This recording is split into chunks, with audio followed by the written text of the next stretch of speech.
नमस्कार, street mail TV में आपका सबका स्वागत है। पतंजलि योग पीठ के अध्यक्ष बाबा रामदेव द्वारा एलोपैथी और डॉक्टरों पर दिए गए बयान के बाद एक बवाल खड़ा हो गया है।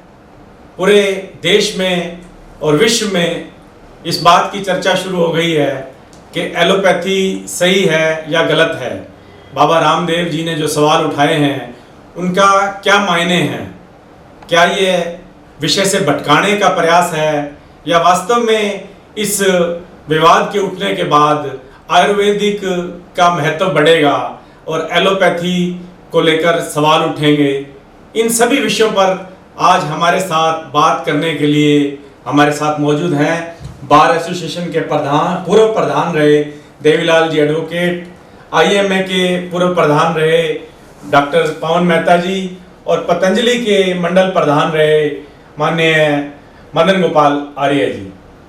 तो जैसा कि आप सबको पता है कि एक दिन बाबा रामदेव जी ने योग करते करते व्हाट्सएप पे एक मैसेज पढ़ा जिसमें उन्होंने कहा कि एलोपैथी स्टूपिड साइंस है और इस साइंस से लाखों लोगों की जिंदगियां चली गई हैं, यहाँ तक कि डबल डोज ले चुके, वैक्सीन की डबल डोज ले चुके डॉक्टरों की भी, सिर्फ डॉक्टरों की नहीं सैकड़ों डॉक्टरों की मौत हो चुकी है। तो सबसे पहले मैं शुरुआत करूंगा डॉक्टर पवन मेहता जी से। क्या वो बाबा रामदेव जी के इस बयान से सहमत हैं? बाबा रामदेव जी का जो बयान था वो एक मतलब कहने की बिजनेसमैन की तरह से बयान है। चूँकि वैक्सीन के वजह से जो डेथ हुई है वो ना के बराबर है। वैक्सीन की वजह से पॉजिटिविटी रेट हो सकती है, चूँकि वायरस हवा में रहता है, वो गले और नाक में रह सकता है, बीमारी पैदा करेगा नहीं, पर ये कोई ज़रूरी नहीं है। वैक्सीन की वजह से ही सारा अमेरिका वगैरह सारी सोशल डिस्टेंसिंग है, सारे मास्क हैं, सब हटा दिए गए हैं। एक वैक्सीन ऐसी रेमेडीज है जिससे इंसिडेंट डेथ तो हुई है, लेकिन ज़्यादातर लोग या तो उन्होंने सिंगल वैक्सीन लगवाई हुई थी या डबल, जो उन्होंने सिंगल लगवाई हुई तो उन पे पूरा असर था ही नहीं, या कई लोगों ने लेट लगवाई थी उन पे असर आया ही नहीं था। इसकी वजह से उनको नुकसान हुआ। अदरवाइज वैक्सीन 80% से लेके 99% तक इफेक्टिव है और यही एक फ्यूचर है कोरोना का, कोविड-19 का पूरे विश्व के अंदर। इसके अलावा और कोई सोल्यूशन नहीं है। मदन गोपाल जी, आप कहाँ तक सहमत हैं बाबा जी की बात से कि ये जो एलोपैथी है ये स्टूपिड साइंस है? मेहता जी, जिस दिन ये मीटिंग चल रही थी वर्करों की, उस दिन मैं भी बतौर एक वर्कर पतंजलि का ऑनलाइन उस मीटिंग से जुड़ा हुआ था और रियल में बाबा जी व्हाट्सएप पर पढ़ते हुए नजर आ रहे हैं, फोन को देख देख के पढ़ रहे हैं और जो उसमें लिखा हुआ था वही बोला बाबा जी ने। और बात रही जैसे एलोपैथी की, तो बाबा जी ने कहा कि सभी पैथियों का सम्मान करता हूं और यह भी बाबा जी बोलते हैं कि आपातकाल में व्यक्ति को एलोपैथी की तरफ जाना चाहिए। नहीं, लेकिन उन्होंने तो बड़ा ही मजाक भी बनाया कि डॉक्टर को टर भी कहा। आपने अगर देखा हो वीडियो? नहीं, ऐसा टर वाला कुछ नहीं था। नहीं, आपने वो उसमें जैसे लिखा हुआ था एज इट इज।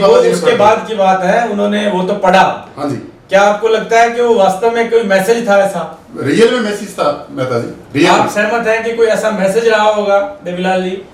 नहीं, मैं तो ये समझता हूँ कि देखो कोविड-19 के खिलाफ जो अभियान चल रहा है हमारे देश में और दुनिया में, उसमें जो एलोपैथी के जो डॉक्टर और उनका जो पैरामेडिकल स्टाफ वो फ्रंट वॉरियर के तौर पर हैं और ये हमारी सरकार भी मानती है और इनके ऊपर जो है सेना के जो विमान थे उनसे फूल बरसाए गए और इनका इज्जत सम्मान पूरी तरीके से किया गया और वो लोग उस बीमारी से लड़ते हुए ही उसमें शहीद हुए हैं, डॉक्टर भी हुए हैं, पैरामेडिकल के लोग भी हुए हैं। लेकिन जो बाबा रामदेव ने जो बयान दिया था वो बहुत ही इस डॉक्टर जो समुदाय है इसकी जो डिग्निटी है उसको डाउन करने वाला बयान था और उससे उनका हौसला गिराने वाला था और सारे देश में ही नहीं बल्कि दुनिया में जो है हमारा जो देश है उसकी जो छवि है वो बाबा रामदेव का जो बयान है उससे उसका नुकसान हुआ है। क्या बाबा रामदेव जी ने डॉक्टरों की छवि को गिराया है? बिल्कुल नहीं गिराया। मैं आदरणीय देवीलाल जी की इस बात से बिल्कुल सहमत नहीं हूँ। बाबा जी ने सिर्फ और सिर्फ उस मैसेज को पढ़ा है, न कि डॉक्टरों की जो इमेज है उसको गिराने का प्रयास किया है। बिल्कुल सहमत नहीं हूँ। नहीं, क्या अगर कोई मैसेज में डॉक्टरों को गाली लिख के भेज दे, क्या वो पढ़ सकते हैं हम? नहीं, पढ़ने में तो रूटीन में पढ़ रहे थे वो तो सारे मैसेज। नहीं, आपको क्या लगता है ये रूटीन का था, ये कोशिश थी? देखो जी, ये तो मतलब हाथी के दांत खाने के और दिखाने के और, वो तो मतलब कहने का कि व्हाट्सएप का सहारा लेके उन्होंने जो अपने मन की जो बात थी, एलोपैथी को जो गाली देनी थी वो उन्होंने दे दी। अब सवाल ये था कि भाई ये अति अनावश्यक उग्र रूप से दिया गया स्टेटमेंट था। भाई आप देखो, कोई भी बीमारी, कोविड-19 क्या कोई भी वायरस इन्फेक्शन होता है, हर बंदे को वायरस इन्फेक्शन होता है। जब बच्चा पहले साल में 7 होते हैं, दूसरे साल 5 होते हैं, हर साल बंदे को 2 होते हैं। ठीक है, ये वायरस इन्फेक्शन थोड़ा सा अलग आ गया। उसकी बेसिक प्रॉपर्टी होती है 90% लोग without any treatment, without any knowledge, बुखार आया एक दिन ठीक हो गया। अब उस 90% को आपने कैश करने के लिए कि भाई वो आयुर्वेदिक से ठीक होते हैं, वो किसी से ठीक नहीं होता। वो तो बॉडी इटसेल्फ, बॉडी का इम्यून सिस्टम है, हर बंदे का इम्यून सिस्टम है। तो जितना स्ट्रॉन्ग इम्यून सिस्टम होगा उतना बीमारी से बचा रहेगा। बाकी 10% है, उसके लिए तो कोई निधि रिश्तेदार। बट जैसे देवीलाल जी ने कहा कि भाई डॉक्टर वॉरियर काम किया है। भाई जो 10% बीमार लोग थे उनके रिश्तेदार कोई नहीं, हॉस्पिटल में छोड़ के जब डेड बॉडी आती है पहचानते नहीं, देखते नहीं, ये बाद में और आपकी शिकायत करते हैं बॉडी बदली। डॉक्टर साहब कह रहे हैं कि शरारतपूर्ण बयान था और एलोपैथी और डॉक्टरों को बदनाम करने के लिए। मैं डॉक्टर पवन मेहता जी के इस बयान से बिल्कुल भी सहमत नहीं हूँ। बिल्कुल शरारतपूर्ण विचार नहीं था। रियल में वो एक व्हाट्सएप मैसेज था और उसको बाबा जी ने पढ़ा। डॉक्टर साहब इसको किसी वे में ले सकते हैं, लेकिन मैं एक सवाल डॉक्टर साहब से पूछना चाहूंगा। डॉक्टर साहब कह रहे हैं कि मजाक, एक एलोपैथी का डॉक्टर जो खुद शुगर का पेशेंट है और वो, मैं जाता हूं या आदरणीय मेहता जी जाते हैं और वो शुगर का ट्रीटमेंट कर रहे हैं, जबकि वो खुद शुगर से पीड़ित है, MBBS MD मेडिसिन। जवाब दे डॉक्टर पवन मेहता जी। जी डॉक्टर साहब, देखो, ये जो डायबिटीज बीमारी है, अब इसकी बात करते हैं, ये आदमी को अपने DNA में पेरेंट्स से मिलती है। 90% हर बंदे के पेरेंट्स के, मेरे पेरेंट्स को थी, हमारे सब भाई बहनों में है। इट डजंट मीन कि भाई क्या नाम है कि ये बंदे का फॉल्ट है, बंदे का फॉल्ट नहीं है, जीन्स का फॉल्ट आ रहा है। जिस किसी में ज़्यादातर आप बीमारियों को देखोगे, all disease are genetically mediated, DNA से चली आ जाती है। यदि किसी का बाप कैंसर से मरा तो बच्चा भी कैंसर से मरेगा, वो हार्ट की बीमारी से पड़ा तो बच्चा भी हार्ट की बीमारी से पड़ेगा। बाप पेरेंट्स यदि डायबिटीज में, ये इसमें तो किसी का कोई रोल नहीं है। आप मदन गोपाल जी ये कहना चाहते हैं कि अगर किसी डायबिटिक या किसी डॉक्टर नहीं है, 100% नहीं है, 100% तो कुछ भी नहीं होता। 100% नहीं, तो क्या जिसको डायबिटिक है, क्या वो डायबिटिक का इलाज नहीं कर सकता? वो उसको तो अपने जीन में मिली है। नहीं, जीन में नहीं, बाद में हुई है। नहीं, मतलब बाद में हुई है, बाद में, लेकिन उसको मिली तो पेरेंटल है ना। अब मैं कहूं कि योग से ही बीमारी ठीक होती है और मैं खुद बीपी लेके घूम रहा हूं, तो क्या मुझे अधिकार है दूसरे को ये बताने का कि योग से बीपी ठीक होता है? जी डॉक्टर, योग से देखो, हार्ट की दिक्कत ठीक होती है। डायबिटीज की बात आप छेड़ते हो, ब्लड प्रेशर की बात छेड़, मैंने पहले एक शब्द किया जेनेटिक, इसमें किसी का कंट्रोल नहीं है। और दूसरा डायबिटीज और ब्लड प्रेशर, ये बीमारियां इंसान में एक बार आती हैं और मरने के साथ में जाती है, उससे पहले नहीं जाती हैं। डॉक्टर साहब, जो भी ये प्रोसेस है, ये सिर्फ कंट्रोल का प्रोसेस है। आज आप योगा कर रहे हो, कल आप बेड रिलेटेड हो जाएगा, वापस दवाई चालू हो मैं जाएगी। डॉक्टर साहब आपसे एक सवाल कर रहा हूं कि जो MBBS MD डॉक्टर मेडिसिन खुद डायबिटीज से पीड़ित है, क्या उसको अधिकार है दूसरे मधुमेह के रोगी का इलाज करने का? बोलो, इस पर जवाब। उसमें मधुमेह होने के लिए डॉक्टर कहाँ तक जिम्मेदार है? खुद कहाँ जिम्मेदार है? देखो, किसी को डायबिटीज 3 तरह की होती है। अब आपको मैं type 1, type 2, type 1, type 2, type 3 है ना। टाइप 1 यदि किसी में इंसुलिन बन ही नहीं रही है, वो जिम्मेदार है कि नहीं है, उसका कसूर तो नहीं है ना। भाई इंसुलिन नहीं है तो आपको लानी पड़ेगी, ऊपर से डालनी पड़ेगी।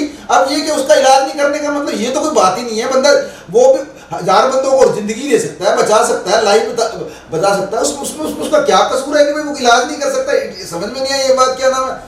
नहीं, एक बाबा रामदेव जी ने कहा भी डॉक्टर बनना है तो मेरी तरह से बनिए, बिना डिग्री के, बिना डिग्निटी के। ये कहां तक आप इस बात को सही मानते हैं? मैंने ये बात नहीं सुनी। नहीं, उन्होंने पीछे ही ये बयान दिया है, जब इस बवाल के बाद ही योगा में, भाई डॉक्टर बनना है तो मेरी तरह बनिए। उनका कहने का इसका अभिप्राय ये होगा कि डॉक्टर बनना है तो अच्छा बनिए, और एक और मैं बात क्लियर कर दूं मेहता जी, अच्छे डॉक्टरों के साथ बाबा जी थे, हैं और भविष्य में भी रहेंगे, भविष्य में भी रहेंगे। बढ़िया डॉक्टरों की कोई कमी नहीं है, मैं भी सम्मान करता हूँ उन बढ़िया डॉक्टरों का, लेकिन बाबा जी का अभियान उन डॉक्टरों के खिलाफ है जिन्होंने दोनों हाथों से लूट मचा रखी है। अब आप इसी कोरोना संक्रमण में लीजिए, 25-25, 30-30 लाख रुपए लोगों के लग गए और डेड बॉडी उनको पैकेट में मिली। परिवार सीधा आरोप है कि आपने लूट मचाई है कोरोना में। देखो बात आपकी, देखो ऐसा है कि बाबा जी की अपन बात करें क्वालिफिकेशन की बात, क्या क्वालिफिकेशन है गूगल पे उन्होंने कहीं डिस्क्राइब नहीं कर रखे कि मेरी ये क्वालिफिकेशन है, मैं इस क्वालिफिकेशन भाई हर चीज क्वालिफिकेशन तो होती है, भाई इस क्वालिफिकेशन है कि मैं इस क्वालिफिकेशन से ट्रीटमेंट करूं। आप बता सकते हो क्वालिफिकेशन क्या है बाबा जी? चलो अपन आगे बाबा जी आचार्य हैं गुरुकुल की, 8वीं तक अपने गांव में पढ़े, सैयद अलीपुर गांव के महेंद्रगढ़ डिस्ट्रिक्ट के, उसी 8वीं तक वहीं पढ़े, 8वीं तक उसके बाद में गुरुकुल में गए। आयुर्वेद के लिए भी तो डिग्री चाहिए, आचार्य हैं। क्या उन्होंने आयुर्वेद की कोई स्टडी की है, किसी तरह का कोई उपनिषद बीएमएस आयुर्वेद का कोई? मैं इसमें ज्ञान भी तो कोई चीज है मेहता जी, नहीं ज्ञान भी तो कोई चीज है। मैं डॉक्टर नहीं हूँ आयुर्वेद का, लेकिन मुझे ज्ञान तो गिलोय का। नहीं मुझे ज्ञान तो ऐसा सिर्फ ज्ञान से हमारे देश में प्रैक्टिस करने का अलाउ तो नहीं कर रही है सरकार। कहीं वर्ल्ड में कहीं भी अलाउड नहीं है जी ये ज्ञान से। ज्ञान का तय कैसे होगा? ज्ञान तो अब कह दे मेरे को वकील, मैं तो क्या वकील साहब जज बना सकता बिना एलएलबी के, कोई जज नहीं बना सकता। वो तो कोर्टों के अंदर जो 4 दिन जो जेल में जाता है वो वकील बन जाता है। आपने देखा होगा जिनके पास कोई डिग्री नहीं है डॉक्टर की, न वो एमबीबीएस हैं, न वो बीएमएस हैं, और एक से एक बढ़िया इलाज कर रहे हैं गांव में। पूछिए आप, फिर वही बात देखो, आप एक से एक बढ़िया इलाज, केस भी तो वहीं से बिगड़ के आ रहे हैं। नहीं ये कोई जरूरी नहीं मेहता जी केस वहीं से बिगड़ के आ रहे हैं। देखो केस मैंने बढ़िया बढ़िया हॉस्पिटल में बिगड़ते देखे, देखो 90% बढ़िया बढ़िया हॉस्पिटल में देखे। देखो सुनो आप पूरी कहानी, 90% people does not required any treatment, उनको वो ट्रीटमेंट कर रहे हैं जो डिजीज की प्रोग्रेशन है, डिजीज की प्रोग्रेशन है। जैसे आज वायरस घुरा, लेकिन डॉक्टर साहब एक बात तो इन्होंने सही कही कि जब ट्रीटमेंट की जरूरत नहीं है, कोई ट्रीटमेंट भी नहीं है, लेकिन बिल लाखों में, बिल लाखों में नहीं बिल लाखों में। देखो ट्रीटमेंट देखो दो तरह के होते हैं, एक तो होता है डेफिनेटिव ट्रीटमेंट। देखो कोविड-19 का जब बीमारी पता लगती है हमारे को 6 डे ऑनवर्ड, जब आपका 3 दिन में लक्षण आते हैं और 3 दिन के बाद आरटीपीसीआर पॉजिटिव आता है, उसके बाद वायरस ने अपना काम कर दिया होता है, ठीक है, वायरस जो कुछ करना था कर गया। उसके बाद जो ट्रीटमेंट होता है सपोर्टिव ट्रीटमेंट है। बीमारी 90% को भी खुद ने ठीक करना है और 10% को भी खुद ने ठीक करना है। बात को समझ रहे हो ना? 10% जो भी है, 10% 9% ठीक होते हैं, 1% मोर्टिलिटी है इसमें, 9% ने भी खुद ही ठीक होना है। बट ठीक होने के लिए बॉडी को सिस्टम को सपोर्ट करना पड़ता है, this is called supportive treatment. भाई आपकी ऑक्सीजन 30% है, आप नहीं करोगे 24 घंटे में मर जाएगा, हम उसको 4-5 दिन ऑक्सीजन पे लगाए रखते हैं कि उसमें बॉडी में कैपेसिटी होगी रिकवर कर जाएगा, नहीं तो मरना तो है ही नहीं। जैसे बाबा रामदेव जी ने कहा कि भाई एलोपैथी कोई इलाज नहीं है, तो वास्तव में कोई इलाज एलोपैथी कर नहीं पाई। जैसे उन्होंने कहा कि प्लाज्मा भी बंद हो गया, पहले प्लाज्मा दिया, फिर रेमडेसिविर दी, वायरस तो कोई काम नहीं कर पाई। वायरस तो फिर इसमें बात गलत कहाँ है कि स्टूडेंट साइंस नहीं है? वायरस, लेकिन सपोर्टिव ट्रीटमेंट तो देना पड़ेगा। जब आपके आ गया वायरस, आप में इम्यूनिटी, आपकी जमीन ही खराब है ना, तो उसमें आपको साग पानी खाद डालनी पड़ेगी आपको, तभी आपकी जमीन में प्रोडक्शन हो, फसल आप बच पाओगे। आप यदि आपकी इम्यूनिटी नहीं है किसी तरीके की, आपने इम्यूनिटी खराब कर रखी है, चाहे वायरस ने खत्म कर दी है, चाहे आपकी जेनेटिकली खत्म हुई है, ज़्यादातर प्रॉब्लम आ रही, चाहे डायबिटीज ने खत्म कर दी, चाहे हमें उसकी बुखार खांसी रेस्पिरेटरी को दिक्कत, स्टीरॉइड देने पड़े, इन सब बात ठीक है, लेकिन उसके बगैर तो आप जो 9% लोग बच रहे हैं, 1% मर रहे हैं, तो वो भी तो मर जाएंगे। फिर हम 9% लोगों को तो बचा रखें, जब जिसको सांस नहीं आ रहा, ऑक्सीजन 40% है, 50% है, 60% है, 70% है, वो कहाँ गए? कहता नहीं मैं तो अखबार भारती कर लेगा, जिसको सांस नहीं आ रहा कपाल भारती का तो सपना ही दूर की बात है। वकील साहब आईएमए ने नोटिस दिया है डेफामेशन का और 1000 करोड़ रुपए का दावा डाला है, इसका क्या स्टेटस है? क्या लगता है कि क्या बाबा रामदेव पे मानहानि बनती है? देखो जो स्टेटमेंट बाबा जी ने दी है वो क्रिमिनल ऑफेंस है, और कोई भी प्रोफेशन है उसके खिलाफ अगर आप बोलते हो तो आप डिफामेशन तो आप उसकी कर रहे हो। इसमें डिफामेशन भी है, इसमें मिसचीफ भी है, इसमें ये जो एपिडेमिक जो हमारा एक्ट है जी उसके तहत भी ये ऑफेंस है।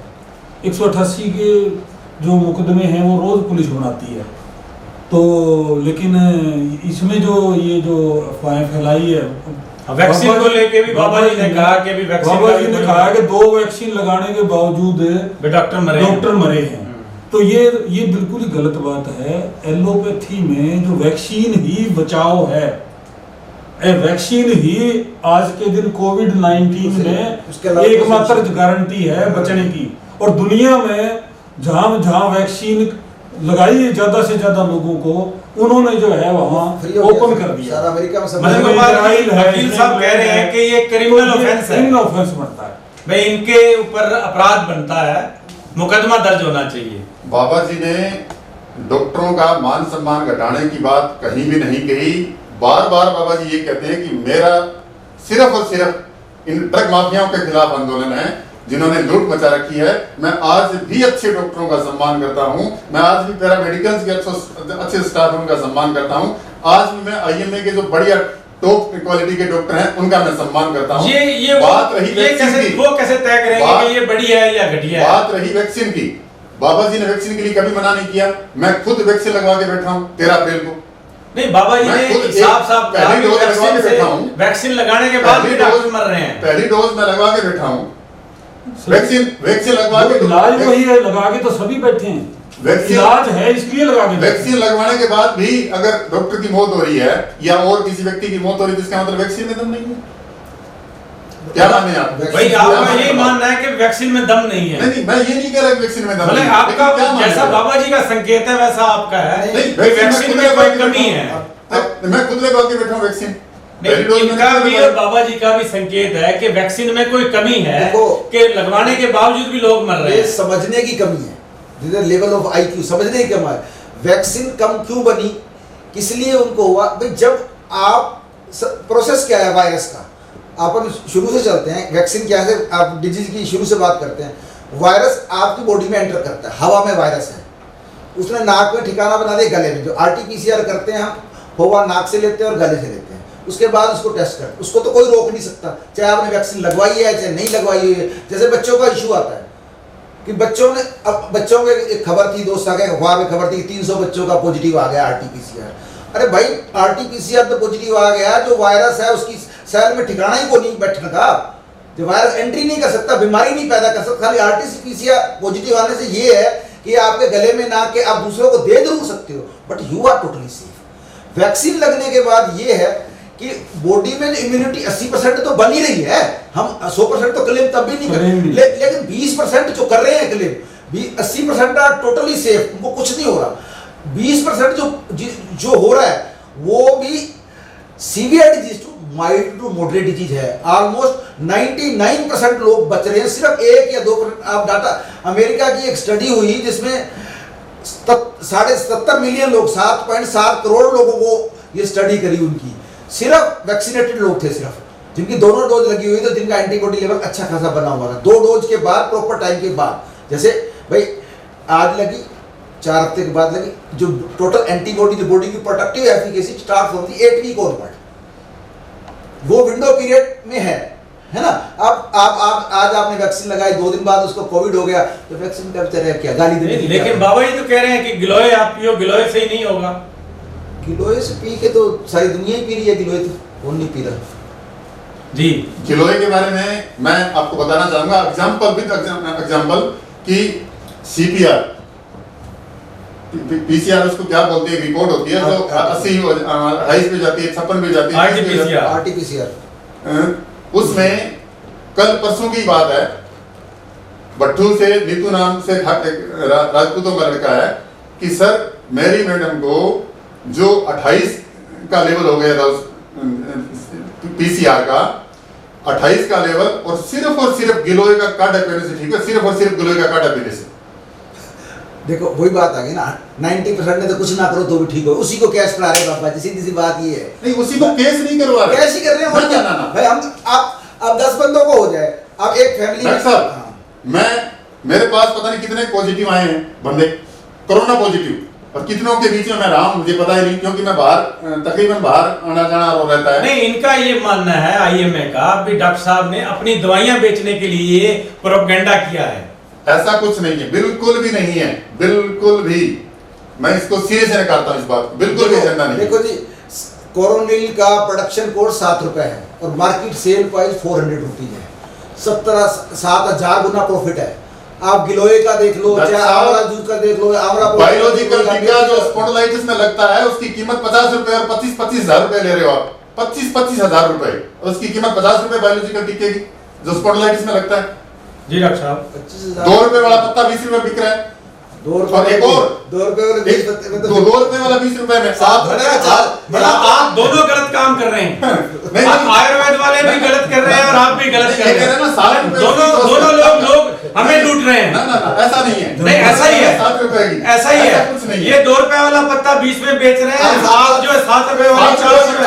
आप 7 रुपए में कहा आप दोनों हमें लूट रहे हैं। वो जो डीपियां हैं वो भी नहीं आएगी 7 रुपए में, तो जिसमें पैकिंग है गोलियों की। नहीं, वो आपको जो गत्ते वाला कवर है वो भी नहीं आएगा 7 रुपए का। फ्रैक्शन करके बता सकता हूँ कि 7 रुपए कैसे कॉस्ट है। आप करो डॉक्टर साहब 7 रुपए में मैं 1 लाख खरीदने के लिए तैयार हूं आपसे। अभी मेरे 1 लाख कोरोनिल में आप तैयार करो 7 रुपए में। 7 रुपए में जो नहीं, कोरोनिल आपने दावा किया ये कोरोना की दवाई है, कोरोना इम्यूनिटी चार्जर है कोरोनिल। लेकिन जो आपने लाइसेंस लिया उत्तराखंड से उसमें आपने ये कहा कि हम इसमें खांसी की है और उसकी कोल्ड की दवाई के लिए आपने लाइसेंस लिया इसके लिए, लेकिन आप बेच इसको कोरोना की करके रहे हो। कोरोनिल किट के नाम से मेहता जी और इम्यूनिटी बूस्टर के नाम से उस पर सीधा लिखा हुआ है इम्यूनिटी बूस्टर के नाम से। नहीं लिखा हुआ है, लेकिन बाबा जी ने जब प्रेस कॉन्फ्रेंस की और तब ये कहा कि WHO से भी ये रिकॉग्नाइज्ड है। मैं कल और ही ये कोरोना के लिए है। मैं कल ही आस्था पर MBBS MD डॉक्टर जो मियां बीबी दोनों वहां गए हुए हैं ट्रीटमेंट के लिए योग ग्राम में, उनका मैं इंटरव्यू देख रहा था। डॉक्टर साहब ने कहा कि मुझे कोरोना नहीं था, लेकिन मैंने प्रिकॉशन के तौर पर कोरोनिल खुद खाई, मेरे परिवार में बांटी और यार मित्र थे उनको बांटी। और उनकी मैडम ने कहा कि मुझे इतना कब बढ़ता था जो एलोपैथी की दवाई से ठीक नहीं हुआ, मैंने जैसे अणुतेल डालना शुरू किया इतना कब बाहर निकलता था। ये MBBS MD साहब, ये बाबा जी ने जो प्रेस कॉन्फ्रेंस की उसमें कहा कि ये कोरोना की एक अचूक दवाई आ गई है, जबकि वो थी इम्यूनिटी बूस्टर, उनमें लिखा इम्यूनिटी बूस्टर हुआ है, ना ही उसके लिए कोई ऐसा लाइसेंस था कोरोना के लिए। इसका लीगली क्या इस पे बनता है, क्या मामला है? देखो ऐसा है कि लीगली तो मैं आपको पहले भी बता चुका हूँ कि कोरोनिल जो है उसको कोरोना की दवाई कह के ने और बेचना यही एक ऑफेंस है। फॉल्स क्लेम करना, फॉल्स क्लेम करना ये एक ऑफेंस है। अगर कोई फॉल्स क्लेम करता है तो उसके खिलाफ लीगल एक्शन दिया जाना बनता है। लेकिन हमारे देश की बदकिस्मती है कि जो लोग फॉल्स क्लेम कर रहे होते हैं उनके साथ मंत्री खड़े होते हैं। हमारे यहाँ का जो स्वास्थ्य मंत्री है वो साथ में खड़ा है और वो क्लेम में फॉल्स क्लेम कर रहे हैं। और WHO जो है उन्होंने इनकार कर दिया, तब इन्होंने जो उस बात को बदल दिया। नहीं, IMA ने एक अरेस्ट बाबा रामदेव करके अभियान चला रखा है ट्विटर पे, सोशल मीडिया पे, ये कहाँ तक उचित मानते हैं? मैं ये समझता हूँ कि अगर एक मणिपुर के अंदर गोबर से जो ये करते हैं इलाज, अंधविश्वास तो हमारे देश भरा पड़ा है ना अंधविश्वासों का। गोबर से जो इलाज करते हैं, मूत से जो इलाज करते हैं, गाय के मूत से, अब उसके विरोध में वहाँ एक पत्रकार किशोर चंद्र और एक सोशल एक्टिविस्ट, उन दो ने वहाँ लिखा था मणिपुर में, दोनों के खिलाफ नेशनल सिक्योरिटी एक्ट के तहत मुकदमा बना के और अंदर कर दिया गया। जो आदमी गोबर और ये जो चीजें इनके खिलाफ लिखने से या बोलने से तो ऐसे NSA के मुकदमे बन जाते हैं। और यहाँ जो है कोरोनिल की जो है गोलियां सरकार बांट रही है, एलोपैथिक डॉक्टर के द्वारा सरकार बांट रही है। किनको दे रही है? उनके कोरोना के मरीजों को दे रही है। जब कोरोना के मरीजों का वो इलाज ही नहीं है तो आप कोरोना के मरीजों को वो दवाई कैसे दे सकते हैं? जी आप उससे पहले इम्यूनिटी के लिए उसके पहले सपोर्टिव सप्लीमेंट है, वो सप्लीमेंट के लिए दिया जाना चाहिए, दो कोई बात नहीं है। लेकिन सरकार जब खुद सरकार ऐसे कर रही हो तो कौन करेगा मुकदमा दर्ज? एक सेलिब्रिटी है बाबा के सारी दुनिया के अंदर करोड़ों फॉलोअर हैं। अगर बाबा कोई फॉल्स क्लेम करता है और साधारण आदमी कोई फॉल्स क्लेम करता है, उसका बहुत बड़ा अंतर है। तो बाबा एक सेलिब्रिटी है, आप सेलिब्रिटी के खिलाफ जिसका लाखों लोगों के ऊपर असर पड़ना है, उसके खिलाफ तो आप कार्रवाई नहीं कर रहे हो, और एक छोटे मोटे लोग हैं उनके खिलाफ आप कार्रवाइयां कर देते हो। तो ये सरकार जिसके साथ आईएमए और वकील साहब दोनों कार्रवाई की मांग कर रहे हैं, और आईएमए तो अरेस्ट की मांग भी कर रहे हैं। जैसे आदरणीय देवीलाल जी ने एक बात कही कि जब इसका इलाज ही नहीं है उसमें, तो फिर कोरोना के नाम पर क्यों बेची जा रही है। मैं एक बात पूछना चाहता हूं इनसे कि एलोपैथी में क्या इलाज है कोरोना के लिए, फिर 25-25, 30-30, 50-50 लाख के बिल क्यों? ये मुकाबला नहीं है। एक तरफ तो सरकार कहती है कि हमें लॉकडाउन लगाना पड़ रहा है क्योंकि इसका कोरोना का कोई इलाज नहीं है, और दूसरी तरफ 25-25, 30 लाख के बिल बन रहे लोगों के। ये क्या है? ये मामला समझ नहीं आ रहा। बिल बनते हैं, उनकी जांच हो रही है, क्यों उनकी जांच हो रही है। अगर कोई बिल गलत बनाता है उसके खिलाफ कार्रवाई होनी चाहिए, लाइसेंस कैंसिल होने चाहिए, वो एक एक्शनेबल है, वो एक्शनेबल। लेकिन इसका ये मतलब नहीं है कि लोगों की जिंदगी के साथ खेलने का। आपकी बात से तो एक ये बात होगी कि वो गलत कर रहे हैं तो हम क्यों ना करें। नहीं, ऐसा नहीं है। नहीं, ऐसा ही आपकी बात से तो भी एलोपैथी वाले गलत कर रहे हैं, तो फिर हमें कोई क्यों रोक रहा है? सरकार नहीं, ये कह रहे हैं ना मुकदमा इन पे दर्ज होना चाहिए। नहीं, सुनो, इन पे दर्ज होना चाहिए मुकदमा। अगर कोई गलत कर रहा है, ओवर बिलिंग का मुकदमा दर्ज होना चाहिए। मैं गलत ओवर बिलिंग का होना चाहिए। बाबा जी कहते हैं मैं गलत हूं तो मुकदमा दर्ज करो। देखो ओवर बिलिंग डॉक्टर नहीं करता। बाबा जी ये नहीं कहते, बाबा जी कहता है कि मेरे को किसी का बाप भी जो है वो गिरफ्तार नहीं कर सकता। बाबा जी ये कह, अब मेरे पर कोई एलिगेशन लगाई झूठा है, आपको गिरफ्तार करेंगे, ये करेंगे, तो मैं कैसे, मैं तो अभी कहूंगा कैसे गिरफ्तार करोगे? 25 लाख के बिल है ना, उसका जवाब ये है कि दिल्ली वगैरह में सारे कॉर्पोरेट हॉस्पिटल्स हैं, डॉक्टर को तो सिर्फ 5,000, 10,000, 20,000 मिलता, सारा हॉस्पिटल एडमिनिस्ट्रेशन के पास जाता है। यदि वो सरकार ने रेट डिसाइड कर रखे हैं, वेंटिलेटर पे है तो ये, ऑक्सीजन पे है तो है, नॉन ऑक्सीजन बेड पे है तो ये रेट है, फिर उससे ज्यादा कोई चार्ज करे तो चार्ज एक्शन होना चाहिए। तो बात जो गलत है वो गलत है, दोनों मामलों में एक्शन होना चाहिए। होना चाहिए। कोरोनिल ओवर चार्जिंग में कोरोनिल की बात नहीं है कुछ। नहीं, क्या कोरोनिल सिर्फ बाबा जी ने कभी कहा कि कोरोनिल कोरोना की दवा है, बाबा जी ने कहा कि इसको लो कोरोना होगा नहीं। नहीं, आप क्या इस बात पे सहमत है कि दोनों पे एक्शन होना चाहिए? नहीं, गलत है, उस पे होना चाहिए, कोई भाई बाबा रामदेव की अरेस्ट होनी चाहिए, और अगर कोई डॉक्टर गलत करता है तो उसकी भी अरेस्ट होनी चाहिए। गलत क्या आप इस बात पे सहमत हैं कि बाबा रामदेव के खिलाफ कार्रवाई होनी चाहिए? नहीं, गलत है तो होनी चाहिए। नहीं, गलत आप इसको गलत नहीं मानते, क्योंकि उन्होंने खुद कहा कि ये WHO से रिकॉग्नाइज्ड दवा है, WHO ने हमें मान्यता दी है, बाद में वो अपने बयान से पलटे। नहीं, बाबा ने जैसे देवीलाल जी ने कहा कि लाखों लोग उनको फॉलो करते हैं, उनकी बात पे अंधा विश्वास करते हैं, वो तो उसी दिन शुरू हो गए। उनको जो नुकसान हुआ होगा, उनकी जो भावना को फॉल्स स्टेटमेंट से जो नुकसान हुआ, कोरोनिल से आज तक किसी को भी नुकसान नहीं हुआ, कोरोनिल से एक बंदे को नुकसान नहीं हुआ, सिंगल पर्सन बता नहीं, आप लोगों ने पैसे तो कमा लिए ना फिर उससे। नहीं, ऐसे पैसे कमाने वाले आपने करोड़ों रुपए कमा लिए उससे। पतंजलि के लिए ये देश एक परिवार है, पतंजलि कोई व्यापार नहीं करती, पतंजलि एक परिवार की तरह ट्रीट करती है। क्या पतंजलि कोई व्यापार नहीं कर रही? मैं ये कह रहा हूँ कि ये जो बाबा जी की स्टेटमेंट है, ये एक व्यापारिक नजरिए से दी हुई स्टेटमेंट है, ये किसी भी समझदार व्यक्ति की स्टेटमेंट नहीं हो सकती। कम से कम आज के दौर में ऐसी कोई स्टेटमेंट नहीं दे सकता।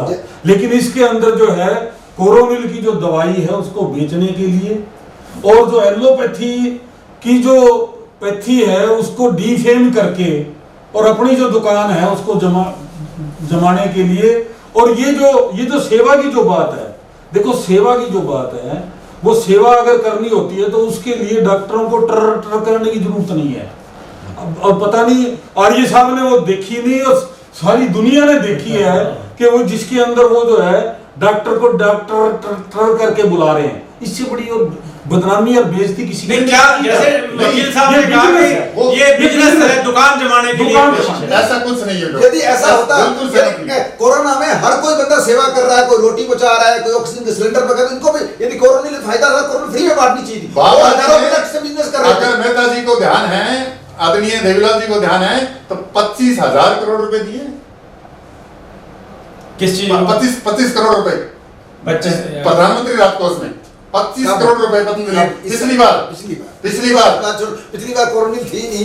कोरोनिल पिछली बार थी क्यों भाई, नहीं? नहीं आपको नहीं लगता है कि ये दुकान जमाने की कोशिश ऐसा है, देखो जी, देखो एक धर्म के नाम पे एक साइंस कोई धर्म या फिलोसफी को फॉलो नहीं करती, साइंस एविडेंस मांगती है, इसका ये एविडेंस है, प्रूफ दो आप, तभी इस चीज को वर्ल्ड वाइड लोग, पढ़े लिखे लोग समझते हैं कि इसका ये एडवांटेज है, ये डिसएडवांटेज है, ये हमने करनी है।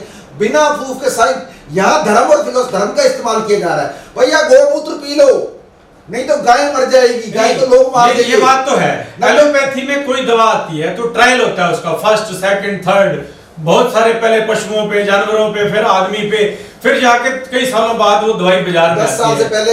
और आप जो दवाई एकदम से ले आते हैं, आपको तो कोई ट्रायल नहीं, कोई रिसर्च नहीं, किस तरह से आप उसको मानते हैं? पतंजलि में वर्तमान में 300 वैज्ञानिक काम कर रहे हैं। पतंजलि अनुसंधान के अंदर है, उसके अंदर पतंजलि अनुसंधान के अंदर उसमें रिसर्च होता है, एनिमल ट्रायल भी होता है, पक्षियों पर भी होता है, पशुओं पर भी होता है, सारा कुछ होता है। उसके बाद बाजार में आती है दवाई। 3 महीने में आ गई जी, अब तो 10 साल लग जाते थे दवाइयों को आने। एलोपैथी की दवाई का तो रिसर्च 10 साल में पूरा होता है, और आपकी 3 महीने में भी आपने लॉन्च कर दी। तो उसका टाइम पीरियड है, उसकी अकॉर्डिंग आ रही है दवाई सारी की सारी।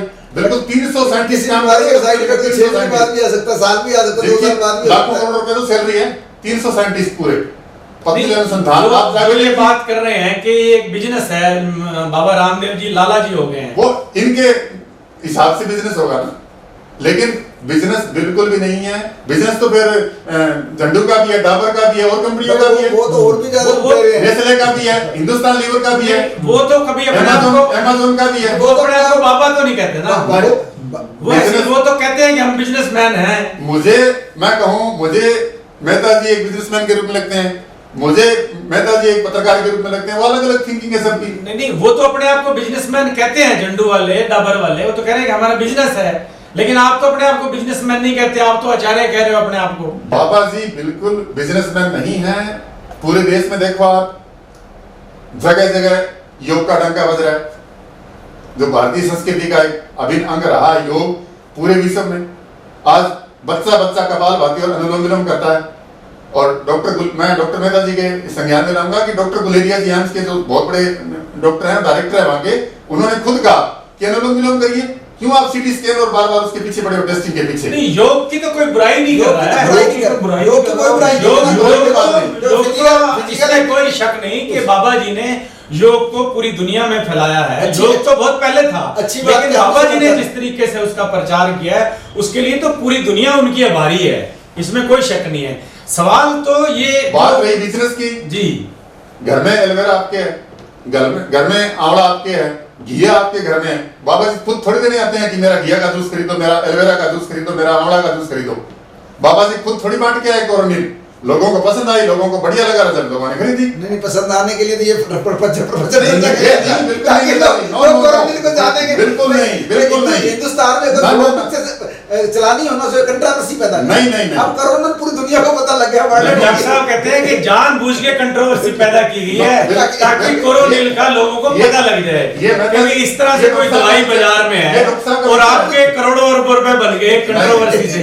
हुआ क्या कि आपने अगले दिन बयान वापस ले लिया, लेकिन वो बात तो जा चुकी थी। नहीं, उसका रीजन क्या? पतंजलि उसका रीजन देखो, आपकी बात को मैं कहता हूँ भाई, 3 लाख लोग ऑफिशियली मरे हैं और 20 लाख लोग अनऑफिशियली मरे हैं कोविड से, और हर किसी के 1 लाख से लेके 50 लाख का तक पैसा लगा हुआ है। वो कट्टर दुश्मन हो गया एलोपैथिक डॉक्टरों का। चलो जो भी हो, जिसका मरता है वो, जिसका नेगेटिव रिजल्ट मिला उसको दुख होता है, सारा कुछ लुट गया, बदला नहीं बचा। और कुछ सिंपल सी बात नहीं, लेकिन एक बात है डॉक्टर साहब, बाबा जी ने जो 25 सवाल किए हैं एलोपैथी पे, बताओ कि इसमें एलोपैथी में बीपी का कोई इलाज नहीं है, टाइप 1 टाइप 2 का कोई इलाज, टाइप 1 का कोई इलाज नहीं है, बीपी का, इन बातों का तो एलोपैथी को जवाब दे। बीपी का किसी भी पैथी में कोई इलाज नहीं है, सिर्फ कंट्रोल है। एक इलाज और कंट्रोल दोनों अलग अलग नहीं, लेकिन बाबा जी कह रहे हैं कि मेरे पास इलाज है। आप एक आदमी ले आओ जो कहने में उनके इलाज से ठीक हुआ, मैं जो कहोगे कर दूंगा। आप you prove a single person जिसका ये बीपी था और क्या नाम है उसका कंट्रोल रहा। आज आप इवेंट किया, सपोज आप एक्सरसाइज के सारा कुछ कर, चलो छोड़ोगे वापस आते। बॉडी का सिस्टम बीपी क्यों होता है कि जो अपनी आर्टरीज है उम्र के साथ में स्टिफ हो जाती है। स्टिफ है तो स्टिफ ही रहेगी, डॉक्टर साहब नरम थोड़ी देर पड़ जाएगी। एलोपैथी सिम्टम को खत्म करती है, देखो बीपी, आयुर्वेद सिस्टम को सही करता है। बात आपकी सही है। मेरे को डायबिटीज है, मैं इतने जितनी मेहता साहब को पता है क्या फॉलो करता हूँ, मुझे पता है जिस दिन मैं करता रहूंगा उस दिन खत्म करूंगा, मेरे वापस वही सिस्टम आ जाएगा। पर डॉक्टर साहब का कहना है कि जब तक आप योगा करवा लोगे जब तक extreme- तब तक वो ठीक रहेगी। जिस दिन वो बंदा छोड़ देगा उस दिन वो फिर एज इट इज उस और सिचुएशन में ट्रीटमेंट का मतलब जड़ मूल से खत्म हो जाए। हाँ। अगर वो अपना मेहता जी, अगर वो भी एलोपैथी भी कंट्रोल कर रही है और आप भी कंट्रोल कर रहे हैं। लाइफस्टाइल, अगर लाइफस्टाइल सही रखता है बंदा, अरे खान पान को सही रखता है, सिस्टम को सही रखता है, लाइफस्टाइल किसी का जो गोडा काम नहीं कर रहा है वो लाइफस्टाइल कहां से सही रख पाएगा, वो तो अपने आप डायबिटीज ब्लड प्रेशर आ ही जाएगा। आप रोज अनुलोम विलोम करिए, बीपी होगा ही नहीं। जो होगा नहीं वो तो जब आप अनुलोम विलोम छोड़ देंगे तो वो वापस बीपी आ जाएगा। वो तो आएगा ही। सिस्टम तो फिर ऐसे ही अगर आप गोली खाते रहो ठीक रहेगा। तो बीपी ठीक मैं रहेगा। तो आपका और इनकी पैथी में फर्क क्या रहा है? ये लगातार आप कर रहे हो कोई चीज और उसको करते जाओ तो सिस्टम सही होगा तो कहाँ आएगा सिस्टम उसमें। सिस्टम देखो, लेकिन डॉक्टर साहब एक बात तो है कि आपकी गोली से साइड इफेक्ट तो होता है। देखो आपका सवाल का जवाब देता हूँ, आयुर्वेदिक की दवाइयों में क्या मिला होता है। अब मैं आपको एक एक दवाई बताता हूँ।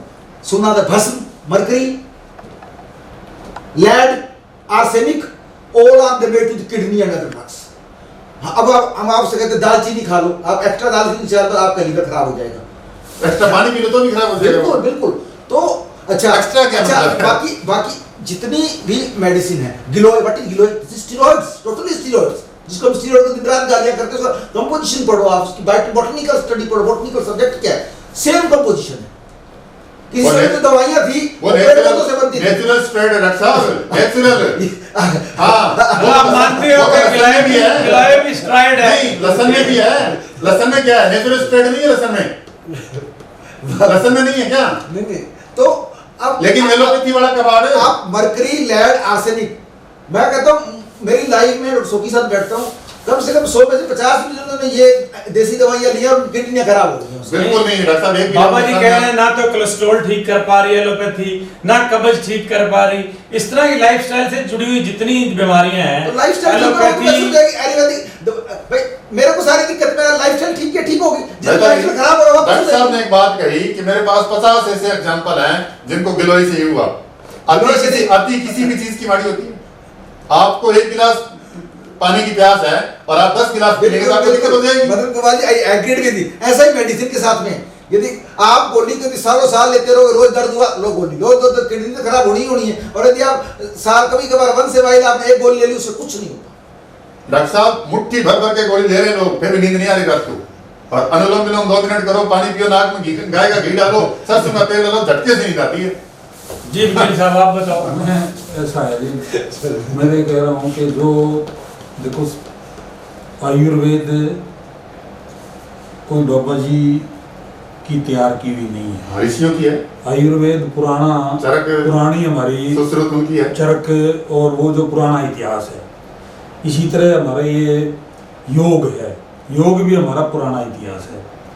अब ये है कि ये ठीक बात है, इस बात की भी प्रशंसा की जानी चाहिए बाबा जी की कि योग को जिन लोगों को, जो लोग योग को नहीं जानते थे, उस वहां तक लोगों को योग पहुंचा दिया। में योग को पहुंचा दिया और योग का खूब प्रचार बाबा जी ने किया उसका तो क्रेडिट और जाता है। मेहनत की, उसका तो और क्रेडिट उसका क्रेडिट जो है वो बाबा जी को उसका मिलना क्रेडिट चाहिए। लेकिन उसके वो जो क्रेडिट था, उसके बाद में बाबा जी ने जो उसके ऊपर जो अपनी दुकान जचाई, अब जो ये चल रहा है ना, अब बाबा जी पूरी तरीके से एक व्यापार कर रहे बिजनेसमैन बन गए, लाला हैं। जी। ट्रस्ट बनाया हुआ है, ट्रस्ट बनाया हुआ है सिर्फ टैक्सों की चोरी नहीं, करने लेकिन की। एक बात है, व्यापार आदमी करता है अगली अपनी पीढ़ी के भले के लिए। आप ये बताओ कि बाबा रामदेव का जो मान लो पैसा सपोज अरबों रुपया हो गया, वो उन पैसे का क्या करेंगे? देखो ऐसा है, अगर ये लोग जो पैसा और इसकी जो हवस होती है ना, ये असल में पेट से जुड़ी हुई नहीं होती, दिमाग से जुड़ी होती है। पेट में तो 2 रोटी की जरूरत होती है, लेकिन जो दिमाग है उससे हवस नहीं होती। रोटी खाते हैं। ऐसे बहुत लोग हैं, ये जो बड़े बड़े पूंजीपति हैं, कॉर्पोरेट हैं, अब ये सारे लोगों की हमारी अर्थव्यवस्था का ढांचा डाउन हो गया, बड़े-बड़े लेकिन हमारे जो politicians कॉर्पोरेट है उनकी जो कई गुना जो है ना, ये अपना मुनाफे बढ़ा। क्या बाबा जी के दिमाग में पैसे की हवस है? बिल्कुल नहीं है, तो लोकप्रियता की हवस है? बिल्कुल नहीं है। लोकप्रियता अपने आप ही है, काम से है, लोकप्रियता से अपने आप ही है। लोकप्रियता क्या है? नहीं, बाबू जी कह रहे हैं कि पैसे की पैसे हवस की हवस है। बिल्कुल भी नहीं है, बिल्कुल भी, बिल्कुल भी नहीं, अगर उनको मैं ऐसी लोकल कोई साहब हवस की बात नहीं से है बिल्कुल सहमत तो नहीं हूं। उन्हें मिसलीड करने की क्या जरूरत पड़ी हुई है लोगों को? चैरिटी का काम भी तो कर रही है पर्सनली। नहीं तो वही बात होगी भी आप बुरा काम करते रहो, हरिद्वार में जाके नहा लो, सारे बराबर। नहीं ऐसा कुछ नहीं है मेरा, ऐसा बिल्कुल नहीं, पैसे की बस बिल्कुल नहीं है। जितने बड़े बड़े वो होते हैं ना, बड़े कौन से, वो तो चैरिटी के काम सबसे ज्यादा करते हैं ताकि वो ऐसा किसके लिए इकट्ठा करना बाबा जी? चैरिटी के पीछे बाबा जी का कोई परिवार नहीं, बाबा जी के कोई बीबी नहीं, कोई बच्चे नहीं, किसके लिए इकट्ठा करना बाबा जी को पैसा? देखो ये जो आवाज किसके लिए? ये जो फार्मूला है, एक व्यक्ति अपने परिवार के लिए करता है, अपने लड़कों के लिए करता है। जिसके बच्चे नहीं है वो आदमी करप्ट नहीं होता, जिसके बच्चे नहीं है वो आदमी सही होता है। ये जो फार्मूला है, ये फार्मूला सही नहीं है। जिन लोगों के बच्चे होते हैं वो भी ईमानदार हो सकता है, और जिन लोगों के बच्चे नहीं है वो भी करप्ट हो सकता है। क्योंकि बच्चे होने से या ना होने से इसके ऊपर देशभक्ति या जो ईमानदारी है वो इससे जुड़ी हुई नहीं है। कहीं बाबा जी पड़े बाबा जी को छपाक रोग तो नहीं है भी सामने मीडिया वाले आए तो कुछ ना कुछ ऐसा बोल दें और ताकि उनके बाबा जी जब बोलते हैं, चर्चाएं में आ जाए, फिर बाबा जी जब बोलते हैं तो उनकी जो एजुकेशन है और जो उनकी वो जो सिविलाइजेशन है वो सारी सामने आ जाती है। ये जब भी बोलते हैं वो इस तरीके की बातें कह देते हैं। और आर्य जी वैसे स्वीकार नहीं कर रहे, लेकिन जिस तरीके से उन्होंने डॉक्टरों के बारे में कहा था, खुद बाबा जी भी उसके ऊपर शर्मिंदा है। खुद बाबा जी भी बार बार ये कहते हैं कि मैंने माफी मांग ली, मैंने माफी मांग ली। किस चीज की माफी मांग ली? इसी चीज की तो माफी मांगी ना कि गलत हुआ।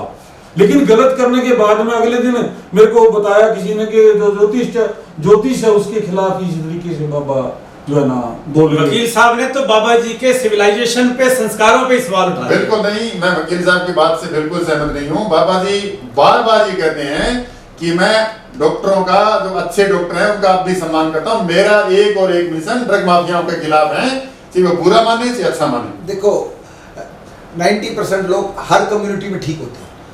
अपनी पॉपुलेशन का यदि अपन डेमोग्राफी स्टेटिस्टिक्स तो ठीक 10% ही क्रिमिनल होते हैं। 10% सब जगह खराब होते हैं, उसमें तो कोई डॉक्टर का या वकील का या किसी और का नहीं, हर किसी का बिजनेस होता है। 10% लोग तो खराब मिलेंगे, सोसाइटी का नियम है ये, भगवान ने बनाया है उनको इस तरीके के कि वो खराब हो।